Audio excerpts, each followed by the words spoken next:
Bonjour. Bonjour. Vous êtes l'invité des Rencontres de Cannes 2016. Vous êtes directrice de recherche en sciences politiques au CEVIPOF. On parle avec vous de votre livre Temps et politique, les recompositions de l'identité. Qu'est-ce que c'est l'identité politique ? L'identité politique, c'est un vaste sujet, mais c'est en tout cas tout ce qui va constituer le cœur de ses convictions, de ses opinions, de ses choix politiques. Et c'est une identité qui se forge très tôt, dès l'enfance, dans le giron, on va dire, de l'éducation familiale, de la vie familiale. Et cette identité, elle a capacité à évoluer tout au long de la vie ? Elle est différente d'un bout à l'autre de la vie ? Oui, alors il y a plusieurs phases dans la construction de cette identité, plusieurs phases de socialisation. Il y a effectivement tout ce qui va s'acquérir dans le temps de la vie avec la famille, dans ce temps effectivement d'héritage.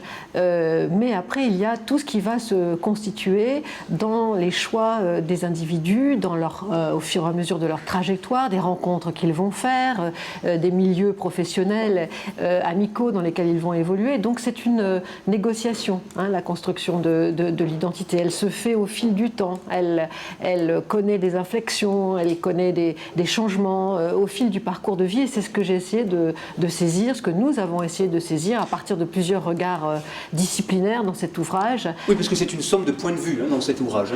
Oui, ce sont des regards croisés. Moi, j'aime beaucoup travailler avec d'autres spécialistes de disciplines qui nous permettent de penser, par exemple, l'objet politique d'une autre façon. Donc, j'aime bien travailler avec des historiens, des philosophes, des psychanalystes, mais aussi des écrivains ou des sociologues. Je pense que du coup, pour saisir surtout cette question de l'identité politique, du rapport à la politique, c'est très riche de pouvoir croiser effectivement ces différentes grilles de lecture. Ça enrichit la réflexion. On peut s'intéresser à la politique sans pour autant être investi dans la politique.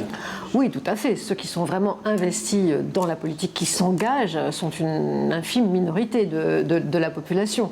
Il y a plus de personnes qui s'intéressent à la politique. En gros, je dirais que c'est la moitié de la population qui dit s'intéresser à la politique. Parlons des jeunes, parce que là aussi, vous avez beaucoup travaillé sur le rapport des jeunes à la politique. Quel est leur rapport ? Est-ce qu'ils s'intéressent à la vie politique et comment ils l'expriment, cet intérêt ? Oui, contrairement à ce qu'on dit, les jeunes s'intéressent à la politique, en tout cas ni beaucoup plus, ni beaucoup moins que l'ensemble de la population. Mais ce qui les intéresse, ce n'est pas la politique politicienne. Ce qui les intéresse, c'est la politique appréhendée à partir d'enjeux plus généraux, plus globaux. Alors ils sont assez défiants, puisque nos journées sont consacrées au terme de la confiance, donc ils sont plutôt défiants à l'égard de la politique, mais là aussi comme leurs aînés. Mais à partir de cette défiance, ils construisent un rapport plus lucide, plus critique, mais aussi plus exigeant envers la politique, les responsables politiques. Il y a quelques mois, on a assisté à des manifestations, Nuit debout par exemple, à Paris et un peu partout en France. Est-ce que ça, c'est l'expression de leur intérêt à la vie politique chez les jeunes ? Ils ont voulu s'exprimer différemment ? En tout cas, c'est l'expression d'un intérêt, c'est aussi l'expression d'une protestation. C'est-à-dire que cette défiance dont j'ai parlé, cette politisation que l'on observe chez les jeunes, c'est une politisation aussi qui débouche beaucoup sur l'expression d'une protestation.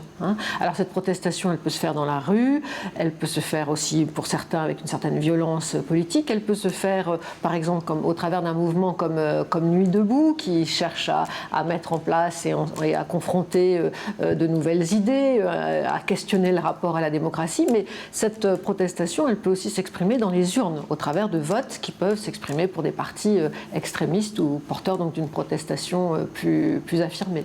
De manière générale, est-ce que vous voulez que les partis politiques s'y prennent mal avec les jeunes pour les ramener dans le giron de la réflexion, de la citoyenneté ? Oui, il est clair que là, il y a une crise des partis politiques, une crise des adhésions, une crise de l'attractivité des partis politiques. Alors, est-ce qu'ils s'y prennent mal ? Sûrement, il y aurait vraiment des choses à faire. Je crois qu'il n'y en a effectivement pas tellement un pour donner l'exemple à l'autre. Je crois que d'une façon générale, les responsables politiques ont assez peur de la jeunesse. Ils ne savent pas très bien, elle est à la fois incontournable, mais ils ne savent pas très bien non plus comment s'adresser à elle. Et ce d'autant plus que la jeunesse n'est pas un bloc unique, homogène, mais la jeunesse, elle est aussi traversée de fractures sociales, culturelles et donc politiques. Pour comprendre les jeunes, est-ce qu'il faut forcément avoir un président de la République jeune ? Vous voyez ma question, est-ce que par exemple si Emmanuel Macron était élu président de la République, ça ferait une différence auprès des jeunes et du rapport des jeunes à la politique ?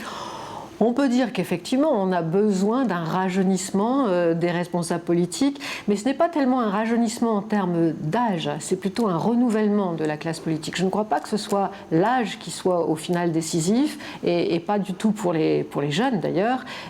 Simplement, ils ont besoin d'idées nouvelles, de figures nouvelles, et ça peut être des figures d'ailleurs relativement plus âgées. Alain Juppé, par exemple, avait une certaine popularité chez les jeunes, en dépit de son âge. Donc je crois qu'il faut faire très attention, là encore une fois, de ne pas calquer le fait que les jeunes ne voteraient que pour des jeunes, les femmes pour des femmes, les vieux pour des vieux. Bon, c'est plus compliqué que ça.